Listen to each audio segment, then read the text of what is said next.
Food is prepared at an evacuee center at Klungkung Sports Center. Photo Alan PutraMount Agung is 71 kilometers from the tourist hotspot of Kuta.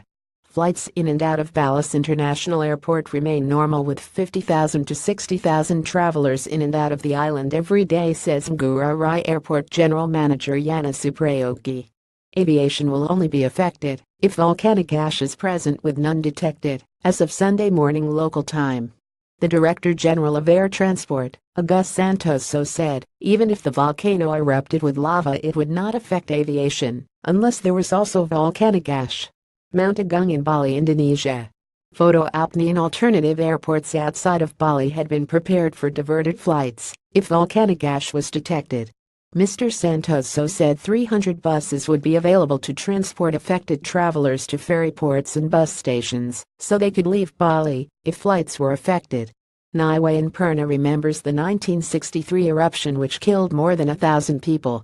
Photo Alan Putra Bali tourism is safe. Do not spread misleading news that Bali is not safe because Mount Agung is on the highest alert status. Please come and visit Bali, Mr. Sutopo tweeted. He said a photo circulating on social media of a mountain with lava streaming down its side was of Saputan, a volcano in Sulawesi that erupted in 2015, and not Mount Agung. This is causing people to panic, he said. Family of Kedik Purna, son is Nyoman Raw. Photo Alan Putra. However, he warned that Besika Temple, the largest and holiest Hindu temple in Bali and a popular tourist attraction, was within the highest danger zone. The Bali Hindu Association issued a statement saying priests had been evacuated from Besika, and it urged all Hindus planning to pray at the temple to delay until the conditions were safe. People prepare food at Klungkung Sports Center. Photo Alan PutraMount said National Disaster Management Agency officers were combing the danger zone. Some residents were refusing to evacuate, saying they would only do so when the mountains started to erupt. He applauded the generosity of the Balinese people, who were providing shelter, kitchens, toilets and water for the evacuees.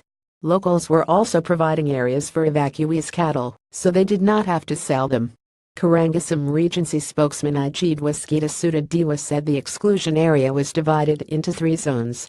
He said almost all of the 50,000 people who lived in the 6-kilometer zone closest to the crater were believed to have evacuated, although some had stayed behind to look after their cows.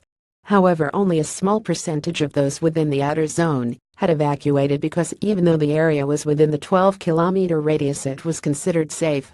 Mr. Diwa said that, as of 8 p.m. on Saturday night, there were more than 20,000 refugees and evacuation centers throughout the area, but this did not include those who were staying with families.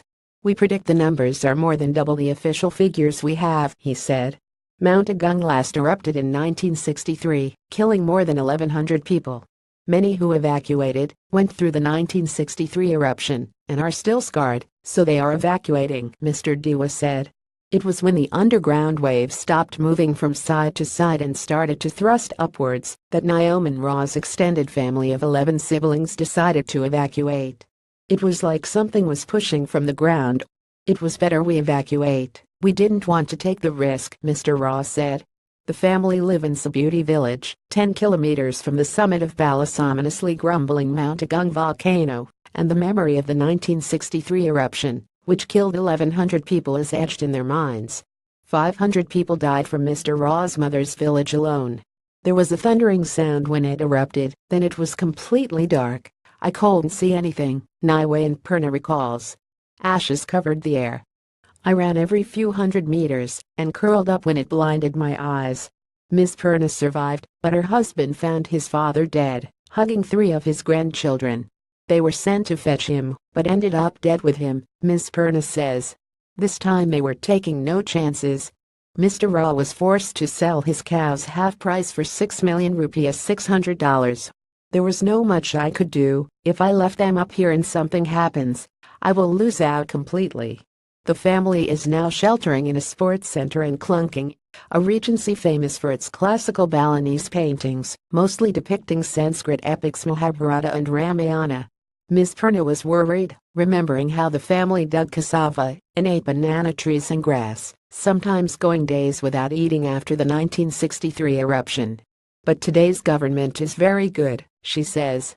We are being treated very well, the kids are given a lot of stuff.